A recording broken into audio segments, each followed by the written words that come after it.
जय श्री राधे। वैशाख महात्म 22वां अध्याय। आज के अध्याय में हम जानते हैं 21वें अध्याय से आगे की कथा। व्याध कहने लगा, हे महात्मा, मैं अत्यंत दुर्बुद्धि और पापी हूँ। आपने मुझ पर बड़ी कृपा की। हे दया के सागर, अब मुझ पर ऐसी कृपा करो कि जिससे अब मेरी बुद्धि दूषित होकर खोटे कर्मों में न जाए। अतः आप मुझे उपदेश दीजिए।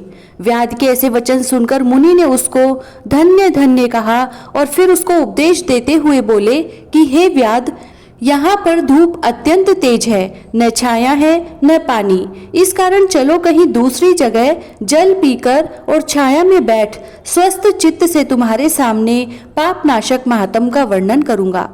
व्याध हाथ जोड़कर कहने लगा कि यहाँ से थोड़ी दूर पर एक निर्मल सरोवर है, जहाँ फूलों से लदे हुए अनेक कैथ के वृक्ष हैं। वहाँ निश्चय ही चित्त प्रसन्न होगा। व्याध की यह बात सुनकर शंख मुनि उसके साथ चल दिए और थोड़ी दूर पर जाकर उन्होंने देखा कि एक निर्मल सरोवर है। मुनि ने उस सरोवर में स्नान किया, फिर देव पूजन कर व्याध के लाए हुए श्रम नाश मीठे कैथ के फल खाए। तत्पश्चात व्याध कहने लगा कि महात्मन, यदि आप मुझ पर कृपा करो तो यह बतलाइए कि कौन सा कर्म करने से मुझे व्याध जैसी बुरी योनि मिली और फिर आपका सत्संग हुआ। मुनि हंसकर कहने लगे कि तुम शाकल नगर में वेद पाठी ब्राह्मण थे। तुम्हारा नाम स्तंभ और गोत्र श्री वत्स था। एक पर स्त्री से तुम्हारा प्रेम था, उसी की संगति दोष से तुमने नित्य कर्मों को त्याग दिया तथा शूद्र के समान रहने लगे। इस प्रकार तुमने आचारहीन होकर धर्म का त्याग किया। परंतु तुम्हारी स्त्री जो अत्यंत रूपवती थी, तुम्हारी और उस स्त्री की बहुत सेवा किया करती थी। तुम दोनों पलंग पर सोते, वह नीचे सोती, तुम्हारे पैर धोया करती थी। उस स्त्री के मना करने के बाद भी तुम्हारी पत्नी उस स्त्री की और तुम्हारी सेवा किया करती थी। एक दिन तुमने भैंस का दूध और मूली खाई तथा तिल भी खाए। इस अपचे भोजन से तुमको दस्त और वमन दोनों होने लगे और फिर दारुण भगंदर रोग हो गया। जब तक घर में धन रहा पर स्त्री भी वहां रही, फिर सब धन लेकर वह भी चली। इस बार तुमको बड़ी घृणा हुई और तुमने अपनी पतिव्रता स्त्री से कहा कि मैं अत्यंत निष्ठुर यथा वैश्यगामी हूँ। हे सुंदरी, मुझ पापी ने तेरा कुछ उपकार नहीं किया। जो अपनी नम्र भार्या का मान नहीं करते वह 15 जन्म तक नपुंसक होते हैं। मैं रात दिन महात्माओं और तेरी अवज्ञा करने से निश्चय ही पाप योनि में पड़ूंगा। तेरे विनीत भाव पर भी मैं महाक्रोध ही करता रहा हूँ। इस प्रकार कहने पर वह तुम्हारी स्त्री हाथ जोड़कर कहने लगी कि स्वामी, आप ऐसा क्यों कहते हो? मैंने आप पर कभी क्रोध नहीं किया। यदि मुझको कुछ दुख प्राप्त हुआ तो मेरे कर्मों का फल है। तुम मेरे प्रति दीनता और लज्जा मत करो। जो स्त्री अपने पति के क्रोध को सहन करे वही साध्वी है। ऐसा कहकर वह अपने पिता व भाई के घर से कुछ धन लाकर तुम्हारी सेवा करती रही।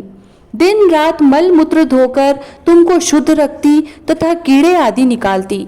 रात दिन नींद आदि का त्याग कर अपने भर्ता के दुख से दुखी होकर कहती, हे पितरेश्वरी, तुम मेरे पति को रोग से मुक्त करो तथा मेरे पति को पापहीन करो। तब एक बार महात्मा देवल वैशाख में गर्मी के मारे संध्या समय तुम्हारे घर आए। उसको देख तुम्हारी स्त्री कहने लगी कि अब वेद मेरे घर आ गए हैं, अब इनके द्वारा मेरे पति का रोग नष्ट हो जाएगा। उनके चरण धोकर तुम्हारी स्त्री ने अपने सिर पर वह चरणोदक छिड़क लिया। फिर महात्मा को गर्मी से व्याकुल देख शरबत पिलाया। दूसरे दिन प्रातः वह महात्मा चले गए। उधर तुमको सन्निपात हो गया और जब तुम्हारी स्त्री ने तुमको त्रिकूटा पिलाया तो तुमने उसकी अंगुली को काट लिया। तभी तेरे दांत भिज गए और उंगली तेरे मुख में रह गई। ठीक इसी अमावस्या में तुम्हारी मृत्यु हो गई और उसी वैश्या के ध्यान में तुम्हारे प्राण निकल गए। अब तुम्हारी चिता के साथ ही वह भी सती हो गई।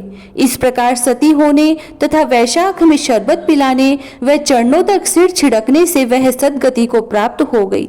यद्यपि तेरे सब पाप नाश हो गए थे, परंतु अंत समय में वैश्या का ध्यान करने से तूने व्याध के घर जन्म लिया। इस कारण तू सदा हिंसा में लगा रहता है और चित्त उद्वेग में रहता है। तूने अपनी स्त्री को शरबत पिलाने की आज्ञा दी थी, इसी कारण व्याध योनि पाकर भी धर्म पूछने की तेरी सद्बुद्धि रही। तूने भी मुनि के चरणों का जल अपने सिर पर छिड़का था, इसी से तुझे सत्संगति प्राप्त हुई। तुमने अपने पूर्व जन्म में जो कर्म किए वे सब तुमको बतलाए। तेरे यह सब पाप पुण्य मैंने दिव्य दृष्टि से देखे हैं। अब तुम्हारी कोई और गुप्त बात पूछने की इच्छा हो तो वह भी पूछ लो। तेरा चित्त शुद्ध हो गया है, अतः तेरा कल्याण हो। इसके आगे की कथा जानते हैं अगले अध्याय में।